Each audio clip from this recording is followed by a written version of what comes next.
विदेशमा रहेका लाखौं नेपाली यसपटक पनि मताधिकारबाट वञ्चित हुने भएका छन्। सरकार र निर्वाचन आयोगको तयारी नपुगेका कारण विदेशमा रहेका नेपालीहरूको मताधिकार हनन भएको हो। नेपालीहरूले पठाएको रेमिट्यान्सबाट देश चलेको भए पनि उनीहरूलाई निर्वाचनमा सहभागी गराउन सरकार असफल भएको छ। वर्षौंदेखि विदेशमा बस्ने नेपालीहरूले मतदानको लागि आवाज उठाए पनि उनीहरूको माग सुनवाई हुन सकेको छैन। अब बन्ने सरकारले विदेशमा रहेका नेपालीलाई मतदान गर्ने व्यवस्था मिलाएर उनीहरूको मताधिकार संरक्षण गर्नु जरुरी छ। नमस्कार, म शान्ति गिरी, यो हो न्यूज एट टुडे। निर्वाचनमा वाचा गरे अनुसार राजनीतिक दलहरूले आफ्ना प्रतिबद्धता पूरा गर्न सकेका छैनन्, जसकारण पछिल्लो समय आम मतदाताले घोषणा पत्रलाई विश्वास गर्न छोडेका छन्। घोषणा पत्रमा लोकप्रिय कार्यक्रम र नीति भए पनि निर्वाचन जितेर सत्तामा पुगेपछि दलहरूले घोषणा पत्रको बेवास्ता गर्दै आएका छन्। आगामी मंसिर 4 मा हुने प्रतिनिधि सभा र प्रदेश सभा निर्वाचनको तयारीमा राजनीतिक दलहरू जुटेका छन्। दलहरू आफ्नो विजय सुनिश्चित गर्न गठबन्धन, तालमेल र नयाँ एजेन्डाका साथ लागि परेका छन्। चुनावी घोषणा पत्र दलहरूको सिद्धान्त, उद्देश्य र योजना समेटिएको लिखित बाचा हो। त्यसैका आधारमा नागरिकले मत दिन्छन्। अहिले राजनीतिक दलहरूले लोकप्रिय नभएर समाजवादको आधार तयार पार्ने कार्यक्रम, चुनावी एजेन्डा बनाउने कसरत गरिरहेका छन्। तर राजनैतिक एजेन्डाहरूको उचित व्यवस्थापन र कार्यान्वयन नहुँदा एजेन्डाहरू ओझेलमा परेका छन् र कमजोर बन्दै गएका छन्। घोषणा पत्र भनेको राजनैतिक दलहरूले जनतासँग विकास निर्माणका काम पूरा गर्ने प्रतिबद्धता हो। तर पटक पटक जनताले विश्वास गरेर जिताएका व्यक्तिहरू पदमा पुगेपछि घोषणा पत्रको व्यवस्था गरेपछि अहिले जनताले घोषणा पत्रमा विश्वास गर्न छाडिसकेका छन्। निर्वाचनको समयमा राजनीतिक दलहरूले मतदाता रिझाउनकै लागि घोषणा पत्रमा लोकप्रिय एजेन्डा ल्याएर जनतालाई झुटा सपना देखाउँछन्। जनता सामु पूरा नहुने कबोल गरेका दलहरूले चुनावी घोषणा पत्र जस्तो महत्त्वपूर्ण संकल्पलाई कागजको खोस्टो बनाइरहेका छन् र सधैँ मतदातालाई झुक्याउने अवसर पाइरहेका छन्। यो अहिलेको हाम्रो कार्यकालमा यो समयभित्र हामी यी काम गर्छौं, पहिलो वर्ष यी काम गर्छौं, दोस्रो वर्ष यो काम गर्छौं, तेस्रो वर्ष यो काम गर्छौं र हाम्रो कार्यकालभित्रमा हामीले यति काम गरिसक्छौं भनेर जनतामा गरिने, जनतासँग गरिने प्रतिबद्धता पत्र हो। घोषणा पत्र भनेको प्रतिबद्धता पत्र हो, जनतासँग गरिएको प्रतिबद्धता हो। तर यहाँ घोषणा पत्रहरू भनेको चाहिँ नि जनतालाई झुक्क्याउने हो भन्ने कुरो जनताले बुझिसकेका छन्। गत साउनमा नेकपा एमालेका अध्यक्ष केपी शर्मा ओलीले आगामी निर्वाचनका लागि चुनावी एजेन्डा खोज्नै नपर्ने बताएका छन्। उनले समृद्ध नेपाल, सुखी नेपाली आफ्नो पार्टीको मुख्य एजेन्डा रहेको बताएका हुन्। एमालेको 2074 को घोषणा पत्रमा प्रमुख नारा समृद्धि, समानता र सबल राष्ट्रको आधार गाउँदेखि केन्द्रैसम्म एमालेको सरकार थियो। नारामा जस्तै मतदाताले एमालेलाई गाउँदेखि केन्द्रैसम्म सरकारमा पुर्याए। एमालेले प्रतिबद्धता पूरा गर्ने राम्रो अवसर पनि पाएको थियो। तर बाचा पूरा गर्नु त परको कुरा, एमाले त्यसको छेउछाउ पनि पुग्न सकेन। 5 वर्षभित्र सबै राजमार्गको विस्तार र स्तर उन्नति गर्न आधुनिक प्रविधि प्रयोग गर्ने एमालेको घोषणा पत्रमा सार्वजनिक गरिएको थियो। तर काठमाडौँ मुगलिन, नारायणगढ बुटवल, पासाङ लामु राजमार्ग सहित थुप्रै प्रमुख राजमार्गहरूको दुरअवस्था अहिले पनि उस्तै छ। रेल सपना बाँडेर निर्वाचनमा सबैको ध्यान खिचेको एमालेले बाचा फर्केर हेर्दा पूर्व पश्चिम बाहेक अन्य रेलमार्गको विस्तृत अध्ययन समेत गरेको छैन। घोषणा पत्रमा कृषि उत्पादन बढाउन, तमोर मोरङ डाइभर्सन सिंचाई आयोजनाको अध्ययन निर्माण अघि बढाइने भने पनि यसबारे केही काम भएको छैन। 2 वर्षभित्र राष्ट्रव्यापी नापी वैज्ञानिक भूमि सुधार सहित नेपाललाई आधारभूत खाद्यान्न तथा माछा, मासु, अन्डा र दूधमा आत्मनिर्भर बनाउने एमालेको घोषणा पत्रमा उल्लेख थियो। तर आर्थिक वर्ष 2078-79 मा 47 अर्ब 57 करोड रुपैयाँको चामल मात्रै आयात भएको छ र यी कार्यक्रम कार्यान्वयनको कुनै विवरण सरकारसँग छैन। 2074 सालमा नेपाली कङ्ग्रेसले एमालेकै हाराहारीमा 266 स्थानीय तहमा नेतृत्व जितेको थियो। कङ्ग्रेसले एक दशकभित्र वार्षिक दोहोरो अङ्कमा आर्थिक वृद्धि दर हासिल गरी मध्यम आय भएको मुलुक बन्ने वर्षे नै 3 देखि 5 लाखसम्म रोजगारी सृजना गर्ने घोषणा गरेको थियो। तर 5 वर्षसम्म यो कल्पनामै सीमित रह्यो। अहिले पनि लाखौं युवाहरू रोजगारीका लागि विदेशिन बाध्य छन्। मुलुकको कहाली लाग्दो बेरोजगारीको समस्या अझै समाधान हुन सकेको छैन। गरिबी र बेरोजगारीमा पिल्सिएका जनतालाई कङ्ग्रेसको लोकप्रिय कार्यक्रमले पटक्कै छोएन। कङ्ग्रेसले 2074 सालमै आगामी 10 वर्षमा वार्षिक 32 लाख पर्यटक भित्राउने भनेर घोषणा गरेको थियो। तर आर्थिक वर्ष 2078-79 को अन्तिमसम्म वार्षिक 1,50,000 मात्रै पर्यटक भित्रिएका छन्। ट्राफिक जाम र भिड व्यवस्थापनसँगै शहरी प्रदूषण नियन्त्रण गरिने कङ्ग्रेस घोषणा पत्रमा उल्लेख थियो। तर अहिले पनि जनताले भने सवारी चापको समस्या झेल्दै आएका छन्। शहरमा बढ्दै गएको वायु प्रदूषण, ध्वनि प्रदूषण, फोहोर मैला र ढलको अझै पनि व्यवस्थापन हुन सकेको छैन। निर्वाचनको समयमा ल्याइएका बाचा पूरा नगरेका नेताहरूलाई जनताले मतदान गरी पदमा पुर्याउँछन्। 2048 सालदेखि अहिलेसम्म जनतालाई गरेका बाचा पूरा नगरे पनि जित हासिल गरेपछि नेताहरूले घोषणापत्रमा जे लेख्दा पनि हुन्छ, जनताले मत दिएर जिताइहाल्छन् भन्ने धारणा राख्छन् र जनताको मतको कदर हुँदैन। तर अब भने जनता पनि सचेत हुनुपर्छ। अघिल्लो निर्वाचनमा घोषणापत्रमा भएका काम कति सक्नुभयो भनेर जनताले प्रश्न गर्न सक्नुपर्छ। कङ्ग्रेसले 3 वर्षभित्र एउटा रासायनिक मल कारखाना खोल्ने भनेको थियो। तर अहिले पनि जनताले समयमा मल पाउन सकेका छैनन्। किसानले समयमा मल नपाउँदा कृषि उत्पादन बढ्न नसक्दा नेपाल कृषिमा आत्मनिर्भर बन्न सकिरहेको छैन। कङ्ग्रेसका यी लोकप्रिय घोषणापत्र कागजमै सीमित रहेर जनताको विश्वास गर्ने आधार पनि गुम्यो। 48 सालबाट बाचा गर्दै पुरा नगर्दै लड्दै जित्दै बाचा गर्दै 30 वर्षसम्म लगातार 35 वर्षसम्म लगातार उनीहरू जितेर आएका छन्। भनेपछि उनले पनि बुझे घोषणापत्रमा हामीले जे लेख्दा नि हुन्छ, जनताले मत चाहिँ हामीलाई दिन्छन्, घोषणापत्रका लागि होइन।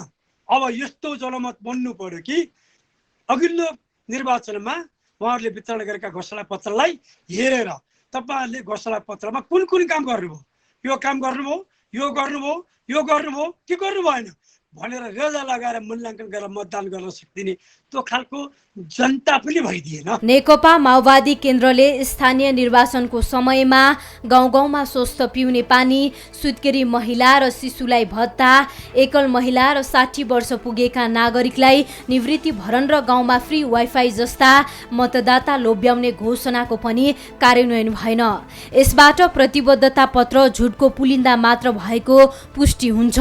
सबै विद्यालय, प्रशासनिक भवन, सभा भवन, हुलाक कार्यालय र सेवा केन्द्रमा निशुल्क इन्टरनेट सुविधा, 5 वर्षमा देशभरि निशुल्क वाइफाई सेवा पनि योजनाविहीन घोषणामै सीमित रह्यो। र तराई मधेस तथा पहाडी जिल्लाका स्थानीय तहको ओडा केन्द्रसम्म 2 वर्षभित्र ब्रोडब्यान्ड इन्टरनेट सुविधा पनि अपुरै रह्यो। शहरी क्षेत्रमा तत्काल सर्वसुलभ खानेपानी र फोहोर मैलाको व्यवस्थापन, अव्यवस्थित बसोबास र सुकुम्बासी समस्याको समाधान लगायतका सपना माओवादीको प्रतिबद्धता पत्रमा प्रशस्त थिए। तर अहिलेसम्म पनि माओवादीको लोकप्रिय घोषणापत्रमा लेखिएका सुनौला अक्षरले जनताको जीवनस्तरमा केही परिवर्तन आएको छैन। दलहरूले निर्वाचनको समयमा मत प्रभावित पार्नका लागि ल्याइएका महत्त्वाकांक्षी घोषणापत्र झुटको खेती हो भनेर अब जनताले पनि बुझिसकेका छन्। निर्वाचनको समयमा घोषणापत्रमा लेखिएका र जनतामाझ ल्याइएका बाचा पूरा नगर्ने दल र उम्मेद्वार नागरिकको नजरमा अविश्वसनीय ठहर्छन्। तर नेपालमा चाहिँ राजनीतिमा नैतिकता र जवाफदेही कमजोर भएकाले चुनावी घोषणापत्रको यस्तो हविगत भएको हो। बाचा पूरा नगरे पनि दण्डित हुनु नपर्ने भएकाले राजनीतिक दलहरूले हावादारी घोषणापत्र सार्वजनिक गर्छन्। मतदाताले अघिल्लो पटकको प्रतिबद्धता किन पूरा नगरेको भनेर र्याखर्याक्ती नपारुन्जेल यस्तै नेताहरूले जनताको आँखामा छारो हाल्ने काम गरि नै रहन्छन्। युवाहरू जोश जागरका साथ वैकल्पिक शक्ति बनाउन हिँडेका थिए। कुनै बेला विवेकशील नेपाली पार्टीको सुरुवात यसैको उदाहरण थियो। तर राजनीतिमा स्पष्ट दिशा र विचारधाराको अभावका कारण वैकल्पिक शक्तिहरूले जनअनुमोदित आउन सकेनन्। कतिपय वैकल्पिक शक्तिहरू सत्ताको लागि नै लालायित देखिए। नेपालमा वैकल्पिक राजनीतिको सुरुवात गर्न खोजेको विवेकशील नेपाली पार्टी विवेकशील साझा हुँदै अहिले भत्ताभुङ्गको अवस्थामा रहेको छ। कुनै समय दल भनेकै कांग्रेस, एमाले, माओवादी र राप्रपा हुन् भन्ने बुझाइ आम जनमानसमा थियो। तर अहिले राजनीतिलाई केही व्यक्तिको चङ्गोलबाट निकालेर आम नागरिकमाझ पुर्याउन नयाँ पार्टीको गठन हुने क्रम पनि बढ्दो छ। तर निर्माण भएका नयाँ पार्टीमा पनि व्यक्तिगत स्वार्थका कारण जुट्ने र फुट्ने क्रम चलिरहन्छ। त्यसैले राजनैतिक स्थिरता कायम नहुँदा युवाले नेतृत्व गरेका नयाँ पार्टीमा पनि जनताले विश्वास गर्ने आधार देखिँदैन। त्यस्तै देशको अवस्था परिवर्तन गर्नका लागि युवाहरूको नेतृत्वमा 2069 मा निर्माण भएको पार्टी हो विवेकशील नेपाली दल। यस पार्टीले 2070 मङ्सिर 4 गते संविधान सभा निर्वाचन लड्नका लागि 2070 कै असोजमा काठमाडौँ 1, 4, 5 र 8 बाट 4 जना युवालाई मैदानमा उठाएर राजनीतिक यात्रा सुरु गरेको थियो। त्यसपछि 2071 जेठ 29 गते विधिवत रूपमा निर्वाचन आयोगमा विवेकशील नेपाली दल दर्ता भयो। यस पार्टीका नयाँ अनुहारले सामाजिक, राजनीतिक र आर्थिक अभियानसहित विवेकशील नेपालीलाई अघि बढाए। नेपाली राजनीतिमा विवेकशील दलको चर्चा चुलिँदै गयो।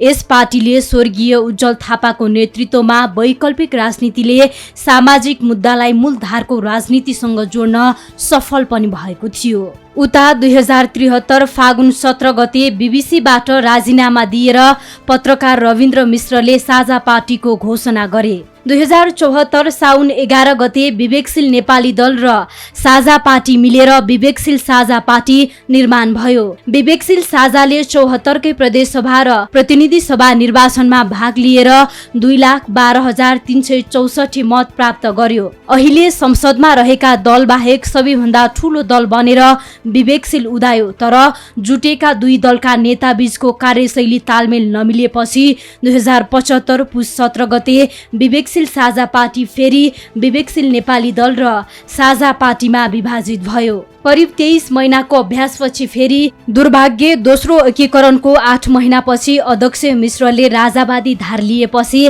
पार्टी वैचारिक रूपमा विभाजित हुन पुग्यो। त्यो अवस्था अहिलेसम्म पनि कायमै छ।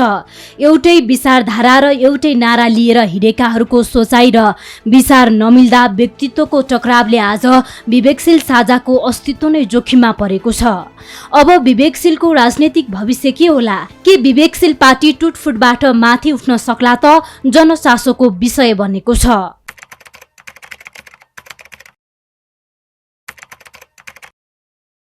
गत असोज 10 गते रविन्द्र मिश्रले विवेकशील साझा पार्टीको अध्यक्ष पदबाट राजीनामा दिएका थिए। त्यसपछि उनले राजतन्त्र फर्काउने लक्ष्यका साथ राप्रपा प्रवेश गरे। मिश्र अहिले राष्ट्रिय प्रजातन्त्र पार्टी राप्रपाका वरिष्ठ उपाध्यक्ष समेत छन्। उनले आफूले उठाउँदै आएको विषयलाई प्राप्त गर्न पार्टी नै परिवर्तन गर्नुपर्ने भएकाले राजीनामा दिएको बताएका थिए। मिश्र अहिले काठमाडौँ 1 बाट प्रतिनिधि सभा सदस्यको चुनावी मैदानमा उत्रिएका छन्। उनले यसपटकको प्रतिनिधि सभा निर्वाचनमा 8,000 मतान्तरले विजयी हुने दाबी गर्दै आएका छन्। उनले यसपटक पनि कांग्रेसका पुरानै प्रतिस्पर्धी पाएका छन्। यस क्षेत्रमा 4 दलीय सत्ता गठबन्धनका तर्फबाट नेपाली कांग्रेसले फेरि पनि प्रकाशमान सिंहलाई उम्मेद्वार बनाएको छ। 2074 सालको निर्वाचनमा मिश्र 818 मतान्तरले कांग्रेस नेता सिंहसँग पराजित भएका थिए। सिंह 10,936 मत ल्याएर विजयी भएका थिए। मिश्रले सामाजिक सञ्जाल फेसबुकमा लेखेका छन्, यति धेरै उतार चढाव बेहोरेर र हन्डर खाएर आउँदा पनि यति धेरै माया पाइरहेको छु, त्यसैले मलाई द्रवीभूत बनाएको छ। काठमाडौँ 1 मा अहिले देशभरिमा सबैभन्दा धेरै उम्मेद्वार चुनावी मैदानमा छन्। यहाँ एमालेले युवा संघका अध्यक्ष किरण पौडेललाई उम्मेद्वार बनाएको छ। पुकार बम, रमेश खरेल लगायतका नेता पनि यही क्षेत्रबाट प्रतिस्पर्धामा छन्। मिश्रले 2078 साउनमा संघीयताको खारेजी र धर्मनिरपेक्षताको बारेमा जनमत संग्रह गर्ने प्रस्ताव पनि अघि सारेका थिए। उनले मार्ग परिवर्तन, विचारभन्दा माथि देश दस्तावेज सार्वजनिक गर्दै संघीयताको खारेजीको प्रस्ताव अघि सारेका हुन्। मिश्रले उक्त दस्तावेज छलफल तथा बहसका लागि पार्टीमा पनि प्रस्तुत गरेका थिए। विवेकशील साझा पार्टीकी पूर्व नेत्री रन्जु दर्शनाले 2078 पुस 7 गते पार्टीको साधारण सदस्य समेत नरहने गरी राजीनामा दिएर अहिले काठमाडौँ क्षेत्र नम्बर 5 बाट प्रतिनिधि सभा सदस्यमा स्वतन्त्र उम्मेदवारी दिएकी छन्। 2074 सालको स्थानीय तह निर्वाचनमा विवेकशील नेपाली दलबाट काठमाडौँ महानगरपालिकाको मेयर पदमा उठेकी उनले त्यसबेला तेस्रो स्थान प्राप्त गरेकी थिइन्। यसपटक भने उनले प्रतिनिधि सभा सदस्यमा स्वतन्त्र उम्मेदवारी दिएकी हुन्। नेकपा एमालेका वरिष्ठ उपाध्यक्ष ईश्वर पोखरेलले पनि काठमाडौँ क्षेत्र नम्बर 5 बाट प्रतिनिधि सभा सदस्यका लागि मनोनयन दर्ता गराएका छन्। 2074 सालको चुनावमा पनि पोखरेल यही क्षेत्रबाट प्रतिनिधि सभा सदस्य निर्वाचित भएका थिए। दर्शनाले 2077 बाट राजनीतिक यात्रा सुरु गरेकी थिइन्। उनले वैकल्पिक राजनीतिक पार्टीको खोलमात्र उडेको विवेकशील साझा पार्टीमा आफ्नो समय ऊर्जा केही पनि दिन नसक्ने भन्दै आफू पार्टीसँगको यात्रामा पूर्णविराम लगाउने निर्णयमा पुगेको बताएकी थिइन्। संघीय गणतान्त्रिक लोकतन्त्र देश नेपालमा राजनीतिको मूल चरित्र नै दुर्गन्धित बनाएर भइरहेका सम्पूर्ण कदम व्यवहारले आगामी दिनका नयाँ पुस्तालाई समेत राजनीतिमा आउन बाधा हुने उनले बताइन्। 2078 पुसमा विवेकशील साझा पार्टीका संयोजक मिलन पाण्डेलाई साधारण सदस्यबाट समेत निष्कासन गरियो। विवेकशील साझा पार्टीका तत्कालीन अध्यक्ष रविन्द्र मिश्र पक्षले पाण्डे र उनी पक्षधारलाई कारबाही गर्यो। त्यसपछि मिश्रले राजतन्त्र पक्षधार विचार ल्याए तर पाण्डेले त्यसको प्रतिकार गरेका थिए। मिश्रले पार्टी छोडेपछि पनि पाण्डेको कारबाही फुकुवा नभएपछि उनी साझा पार्टी नेपालको पाइला चिन्हमा चुनाव लड्न लागेका छन्। अघिल्लो निर्वाचनदेखि अहिलेसम्म आइपुग्दा उनको राजनीतिक जीवनमा धेरै उतार चढाव आयो। पार्टी विभाजित भयो, पार्टीबाट कारबाहीमा परे र सर्वोच्च अदालतमा रिट दिए। आफ्ना निकट युवाहरू मार्फत साझा पार्टी नेपाल नामक दल दर्ता गराए। तर पनि उनी आफ्नो राजनीतिक जीवनबाट विचलित भएका छैनन्। उनी अहिले फेरि पनि चुनावी मैदानमा उत्रिएका छन्। पाण्डेले यसपटक पनि काठमाडौँ क्षेत्र नम्बर 9 बाटै उम्मेदवारी दर्ता गराएका छन्। 2074 को प्रतिनिधि सभा निर्वाचनमा 4949 मत ल्याएर तेस्रो भएका उनले अहिले पनि एमालेका कृष्ण गोपाल श्रेष्ठलाई पुनः चुनौती दिँदैछन्। त्यस्तै पोखराकी 21 वर्षीय मनिषा घरती मगर वैकल्पिक राजनीति मार्फत देशको अवस्था बदल्ने हुटहुटीले राजनीतिमा होमिएकी थिइन्। उनी 2 वर्ष विवेकशील साझा पार्टीमा क्रियाशील भइन्। तर उनै घरती मगरले पार्टीको साधारण सदस्य समेत नरहने गरी राजीनामा दिइन्। त्यस्तै गत असोज 12 मा विवेकशील साझा पार्टीका 6 जना प्रदेश संयोजकले पदबाट राजीनामा दिएका छन्। विवेकशील साझाको प्रदेश 1 बाहेक सबै प्रदेश संयोजकले पदबाट राजीनामा दिएका हुन्। नेकपा एमाले आगामी निर्वाचनपछि सरकारको नेतृत्व गर्ने दाबी गर्दै आएको छ। तर एमाले निर्वाचनपछि सरकार निर्माण गर्नका लागि ठूलै चुनौतीको सामना गर्नुपर्ने देखिन्छ। सत्ता गठबन्धन र पार्टी विभाजनका कारण एमालेका लागि यो निर्वाचन अनुकूल हुने सम्भावना न्यून रहेको छ।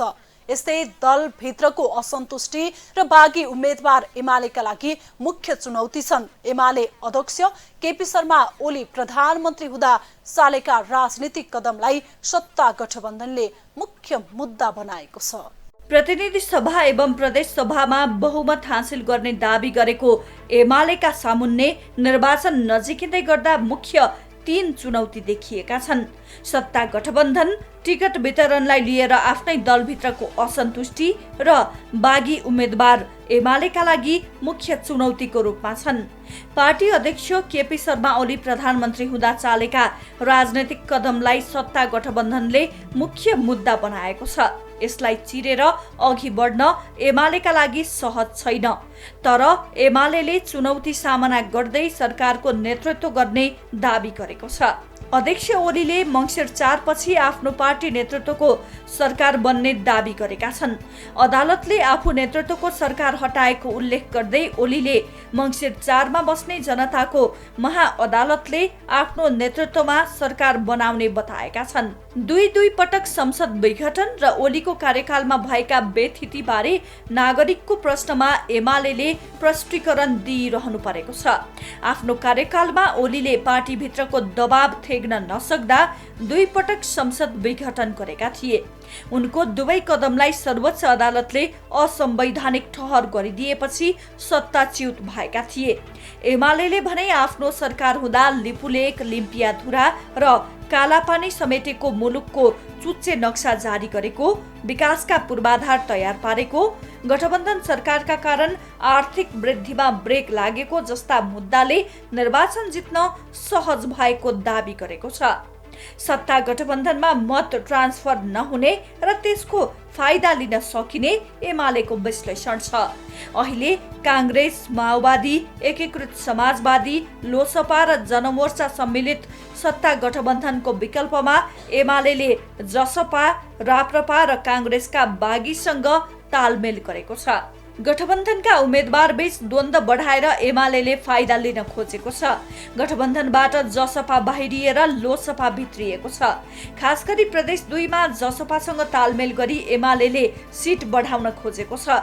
2074 सालमा मध्य प्रदेशबाट जम्मा 2 सिट जितेको एमालेले यसपटक सिट बढ्ने अपेक्षा गरेको छ। स्थायी कमिटीका अर्का नेताका अनुसार एमालेका लागि अर्को ठूलो चुनौती पार्टीभित्र टिकट वितरणमा देखिएको असन्तुष्टि हो। असन्तुष्टि कतै बागी उम्मेदवारीका रूपमा प्रकट भएको छ भने कतै पार्टी नै छाडेर नेताहरू अर्को दलबाट चुनाव लडेका छन्। घनश्याम भुसाल पार्टी छाडेर रूपन्देही 1 मा गठबन्धनको समर्थनमा स्वतन्त्र उम्मेदवार छन्। झापा 2 मा एमाले छाडेका हरिकुमार राणा माओवादीबाट चुनाव लडेका छन्। दाङ 1 मा शान्ता चौधरी विरुद्ध एमाले छाडेर गंगा चौधरीले स्वतन्त्र उम्मेदवारी दिएकी छन्। यसबाहेक भीम रावल लगायत केही नेताले सार्वजनिक रूपमै अध्यक्ष ओलीको गम्भीर आलोचना गरेका छन्। ओलीले टिकट नदिएपछि रावलले पत्रकार सम्मेलन गरेर एमाले नेतृत्वमाथि राजनैतिक र नैतिक प्रश्न उठाएका छन्।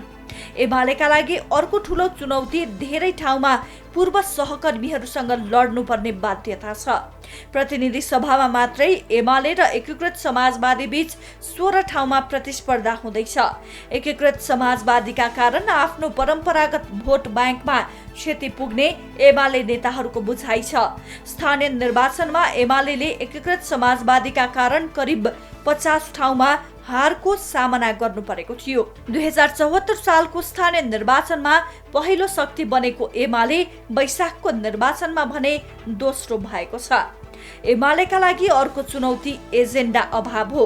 2074 सालकै जस्तो राजनैतिक स्थायित्वको एजेन्डा लिएर जाने स्थिति नभएको एमालेकै नेताहरूले बताउने गरेका छन्। एमालेले अहिलेसम्म पनि घोषणापत्र सार्वजनिक गरेको छैन। घोषणापत्रमा सुन्दर सपना देखाइहाले पनि 3.5 वर्ष ओली सरकारको कामका कारण पत्याइहाल्ने अवस्था छैन। निर्वाचन नजिकिँदै गर्दा एमाले अध्यक्ष ओलीका गतिविधि र अभिव्यक्ति फरक बन्दै गएका छन्। सार्वजनिक बहसका लागि प्रधानमन्त्री शेरबहादुर देउवालाई चुनौती दिनेदेखि सर्वसाधारणसँग प्रत्यक्ष फोन संवाद गर्ने नयाँ शैली अपनाएका छन्।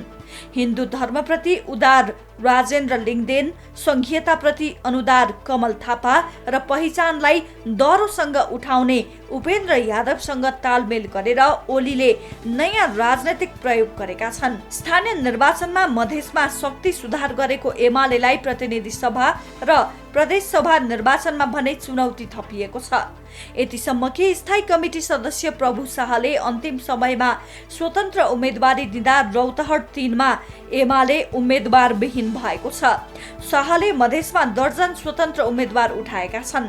एमाले प्रतिनिधि सभाका 141 क्षेत्रमा उम्मेदवार उठाएको छ। एमाले र जसपा बीच भएको तालमेलमा असन्तुष्ट शाहले जसपाले पाएको सिटमा स्वतन्त्र उम्मेदवार उठाएर चुनौती थपिदिएका छन्। पछिल्लो पटक नागरिकता विधेयकमा एमालेको भूमिका सकारात्मक नरहेको सन्देश प्रभाव भएको र यसले जनमत प्रभावित पार्न सक्ने एमाले नेताहरूकै बुझाइ छ। तर उपाध्यक्ष युवराज गेवाली चुनौती हुँदाहुँदै पनि एमाले ठूलो पार्टी बन्ने आधार रहेको दाबी गर्छन्। अब बन्ने सरकारले सबै तह र तबकाका मानिसहरूको माग सम्बोधन गर्न सक्नुपर्छ। निर्वाचनमा मतदान गर्न युवादेखि पाका पुस्ता पनि उत्साहित र आतुर छन्। त्यसैले नयाँ बन्ने सरकारले उनीहरूको मतको अपमान नगरी काम गर्नुपर्छ। तब मात्र यी तमाम मतदाताले खुसीको अनुभूति गर्नेछन्। नयाँ बन्ने सरकारले सुशासन र भ्रष्टाचार अन्त्य गरेर तीव्र गतिमा विकास गर्नुको विकल्प छैन। हवस् त आजलाई न्युज एट टुडे यति नै। हामी सबैलाई बिदा दिनुहोस्। नमस्कार।